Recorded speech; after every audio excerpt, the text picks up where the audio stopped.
दोस्तों, मैं फिर से हाजिर हूँ आपके लिए आज एक और बेहतरीन साधना लेके। और आज मैं आपको जो साधना देने जा रहा हूँ, ये साधना आपको कोई भी जल्दी नहीं बताएगा। ये साधना सिर्फ वही लोग बताते हैं ज़्यादातर जिन्हें अपने चेले या तो बहुत अच्छे लेवल पे चाहिए होते हैं या उनका अपना कोई एक होता है पर्सनल कनेक्शन होता है, तभी ये साधना बताई जाती है। क्योंकि ये एक बहुत ही गुप्त साधना है और काफ़ी उच्च कोटि की साधना है। ये साधना बिना गुरु के कर सकते हैं। अब मैं इसके एक लाभ के बारे में बहुत बताना चाहूँगा। जो इसका एक लाभ है वो बहुत ही अच्छा है, मतलब सबसे उच्च कोटि का लाभ आपको इस चीज़ को सिद्ध करने से मिलेगा।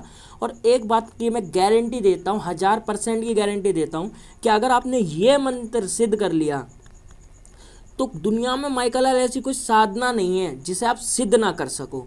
भले ही आप उसमें ब्रह्मचर्य रखें या ना रखें, इससे दुनिया का जौन सा देवता आप बुलाओगे, जौन सा, जो भले ही उग्र हो, सात्विक हो या कोई शांत देवता हो, यहाँ तक कि अगर आप श्री हरि, यहाँ तक कि अगर आप विष्णु जी की कोई साधना करते हैं, मंत्र साधना करते हैं, या फिर श्री कृष्ण जी की कोई साधना करते हैं, तो वो 100% जो बोलते हैं ना 101% वो सिद्ध होगी, उनका आशीर्वाद भी मिलेगा। और इसके अलावा अगर आप किसी की भी साधना करते हैं, जैसे बटुक भैरव की करते हैं, दादा केसरमल बावरी की करते हैं, मतलब आप किसी की भी साधना करते हैं, तो ये मंत्र आपको 1000% उसका फ़ायदा दिलाएगा। इसे सिद्ध करने के बाद वो पढ़ा गया मंत्र, मान लीजिए कोई भी एक मंत्र है, ओम नमः शिवाय है, अगर आपने ये सिद्ध कर रखा है तो आप जब ओम नमः शिवाय एक बार उस माला पे पढ़ेंगे ना, तो वो मंत्र आपका पढ़ा हुआ 1000 बार के तरफ गिना जाएगा। और इस मंत्र को सिद्ध करने में कोई भी जो होती है परेशानी नहीं है। इसमें साक्षात गणेश जी का वास होता है इसमें। और मैं ये बताता हूँ कि ये इतनी अच्छी साधना, इतनी ईजी साधना है ना, हद से ज़्यादा ईजी है, इसे एक बच्चा भी कर सकता है। और मैं बता रहा हूँ कि अगर आपने इसे आज सिद्ध कर लिया तो दुनिया में आपको किसी भगत के पास जाने की ज़रूरत नहीं पड़ेगी, कभी कोई उग्र साधना उठाने की ज़रूरत नहीं पड़ेगी, ना कोई तामसिक साधना कभी करने की ज़रूरत पड़ेगी। सिंपल सा सिर्फ आपको मात्र एक मंत्र सिद्ध करना है। अब इस मंत्र की मैं एक खास चीज़ बताता हूँ कि ये कार्य कैसे करता है। आपने ये मंत्र सिद्ध कर लिया, सिद्ध करने के बाद जैसे आपको कोई मंत्र सिद्ध करना है, कई लोगों के पास तो अभी तक गुरु नहीं है, क्योंकि अच्छे गुरु की आज के समय में बहुत ज़्यादा कमी है। आपको एक अच्छा गुरु उतना ही मुश्किल है जितना कि अच्छे से चावल लेना। आपने देखे होंगे कई बार चावल भी हमें अच्छे बोल के बेकार से दे देते हैं। और भी लोग आपको धोखाधड़ी करते हैं। बहुत से आपको मंत्र दीक्षा देंगे लेकिन फिर ज्ञान नहीं देंगे।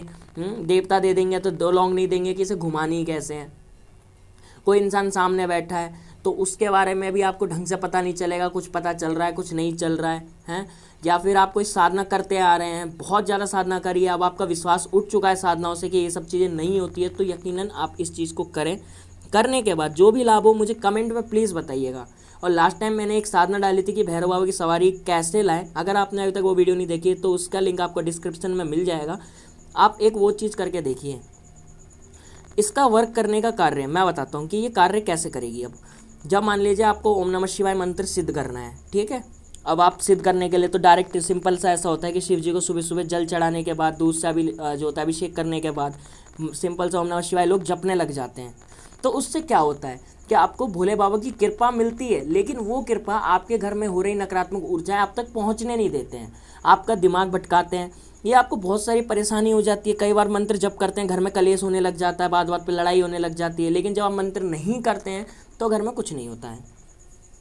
तो आज मैं आपको ये मंत्र का विधान बताने जा रहा हूँ कि इसको आप सिद्ध कैसे करेंगे। अब ठीक है, ये एक 21 दिन की साधना है या 1 दिन की साधना है, ऐसा कह लीजिए। ग्रहण काल में ये 1 दिन की हो जाती है, ठीक है, और वैसे ही 21 दिन की साधना है।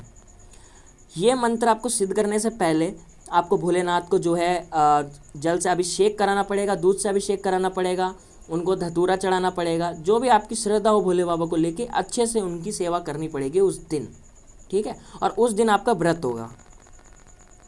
व्रत रखना जरूरी है। जब तक शरीर पवित्र नहीं होगा, जब तक आपके पास कोई भी शक्ति कभी नहीं आएगी ज़िंदगी में, ठीक है। तो आपको ब्रह्मचर्य का पालन इसमें बहुत ज़रूरी है करना, क्योंकि आप इसमें कोई देवता सिद्ध नहीं कर रहे, आप इसमें कोई भगवान की कृपा नहीं ले रहे। इसमें आप क्या कर रहे हैं, अपनी जो माला पे आप जप करते हैं आप उसे जागृत कर रहे हैं। ये बात आपको बहुत कम बताएंगे कि जो रुद्राक्ष की माला है ये खुद स्वयं में एक देवता होता है, ठीक है। आपकी जो रुद्राक्ष की माला है इसे हम हमारी भाषा में इसे हम मालाएं महाराज कहते हैं। मालाएं महाराज, जो मालाएं महाराज होते हैं इनका सबसे ज़्यादा रोल होता है हर साधना में। आप कोई भी साधना उठा लो, आप मालाएं महाराज के बिना उस साधना को कर ही नहीं सकते, ना आप कोई छोटी सी पूजा कर सकते हो। पंडित लोग ही ज़्यादातर इस मंत्र को सिद्ध करते हैं क्योंकि उन्हें हवन कराना होता है। ठीक है। तो इसको करने के लिए आपको व्रत रखना पड़ेगा और सबसे बेस्ट दिन इस साधना का करने का है सोमवार का। और ग्रहण काल में जब ग्रहण लगने वाला हो, आप पहले एक दिन पहले पता कर लें कि ग्रहण कब लग रहा है। उसके एक दिन पहले आपको अपने पूरे कमरे को गंगा जल से साफ करना पड़ेगा, ठीक है। पूरे गंगा, जहाँ आप मंदिर में जप करेंगे या कहीं भी जप करेंगे, सिंपल गंगा जल लेके अपनी जो रुद्राक्ष की माला है, ठीक है, उसको आप सिंपली उसमें जल में डुबो के रखेंगे, गंगा जल में। फिर उसको बाहर निकालने के बाद उसको हाथ जोड़ के प्रणाम करेंगे और ये बोलेंगे, हे मालाएं महाराज, मैं आज आपकी साधना करने जा रहा हूँ। तो मैं जो ये साधना करने जा रहा हूँ, इससे मेरे को जो भी मैं मंत्र जपूँ उसका 100% जो है रिजल्ट मेरे को मिलना चाहिए। एक एक मंत्र की मेरे को कृपा मिलनी चाहिए। अगर नहीं मिलती है तो आपको भी दुहाई है भोलेनाथ की, ठीक है। ये बात आपको 21 बार बोलनी है। बाकी आपके मन में कोई बात हो जो आप माला महाराज से कहना चाहते हो तो आप वो भी बोल सकते हैं, ठीक है। ये साधना आपको पूरा इंटरनेट पे नहीं मिलेगी, ये गारंटी देता हूँ कि ये मिलेगी ही नहीं मिलेगी, ठीक है। और इसे देने वाला भी वही बंदा आपको ये साधना दे सकता है जिसे अच्छा खासा ज्ञान हो, जो खुद तंत्र काटता हो और जो लोगों का भला करना चाहता हो, ठीक है।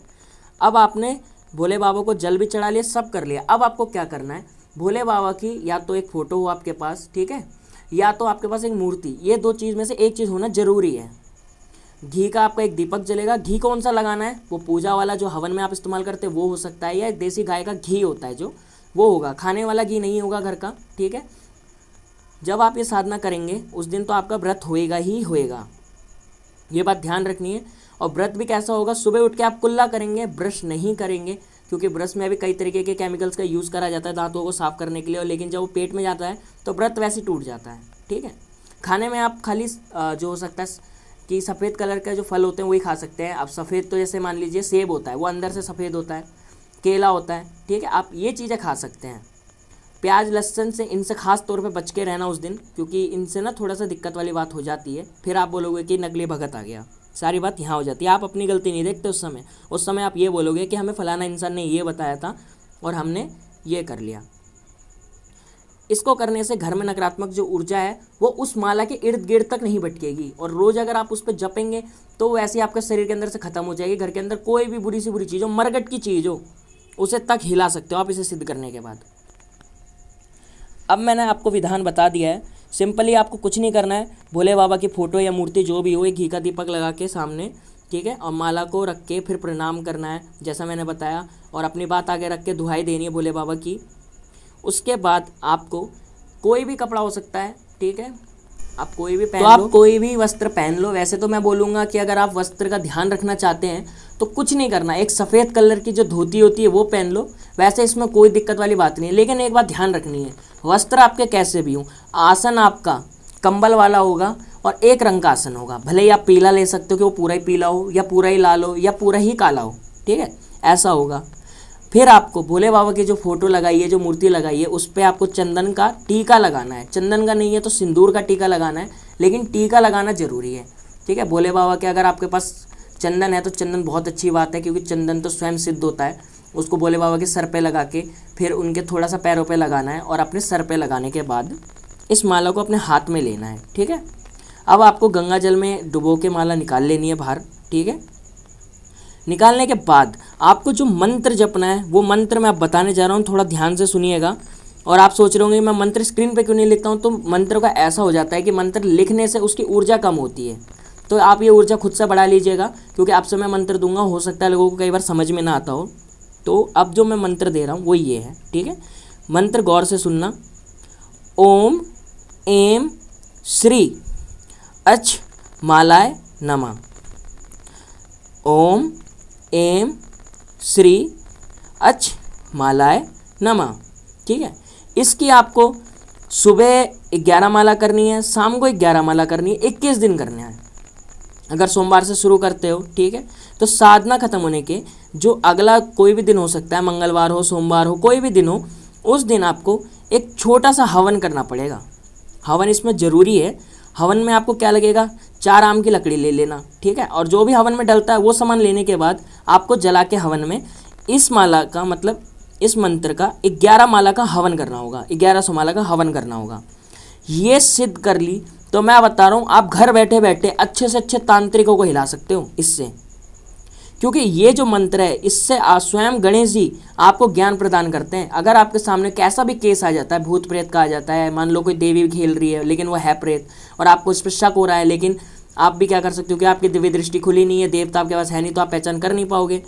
तो इस माला को सिर्फ आपको लेके 21 बार पढ़ना है और पढ़ने के बाद दोनों हाथों को अपने चेहरे के पास लाके 21 बार पढ़ने का 3 बार फूंक मार के अपने ऊपर रख के और गणपति बाबा से ये विनती करनी है, मेरे गणपति बाबा सामने जो भी चीज़ खेल रही इसके बारे में आप मुझे बताएं और इसका इलाज भी बताएं। तो गणपति जी आपको इलाज दिखा के जाएंगे, कान में बता के भी जा सकते हैं। जैसा आपकी सेवा रहेगी वैसी आपकी मेवा रहेगी भाई, ठीक है। सेवा आपको करनी है, मंत्र आपको सिद्ध करना है, ठीक है।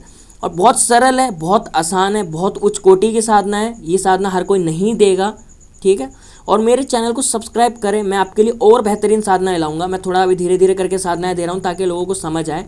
अभी तो लोग क्या सोचते हैं कि हमें इस बंदे के पास जाना है कि हम इससे शक्ति ट्रांसफ़र ले लेंगे 10-20 हज़ार रुपये की और काम हो जाएगा। कि भाई देखो, कभी भी एक बात मैं बताता हूँ, तुम कभी किसी से कोई देवता लेते हो और वो आपके ऊपर खेलता है ना, तो उस देवता को बांधा जा सकता है। लेकिन जो मंत्र से देवता आप अपने शरीर पर खिलाते हो या फिर आप अपनी सेवा से खिलाते हो, तो कोई माई का लाल उस सिद्धि को हिलाने की औकात ही नहीं रखता। बड़ा सा बड़ा तांत्रिक अगर आपके ऊपर बंधन लगाएगा, 4 दिन शक्ति नहीं खेलेगी, 5वें दिन वो खेलेगी ही खेलेगी, वो बंधन आपकी ऊर्जा से हटेगा, ठीक है। इसे सिद्ध करने के बाद मुझे अपना अनुभव जरूर बताएं और मेरे चैनल को सब्सक्राइब कर देना, लाइक कर देना। मिलते हैं आपसे अगली वीडियो में, और अगली वीडियो भी मैं कुछ खास लाऊंगा जिससे आप लोगों को थोड़ा सा फ़ायदा हो सके। मिलते हैं आप लोगों से। जय भोले बाबा की, जय मेरे भैरव बाबा की, जय मेरे दादा के श्रीमल बाबा।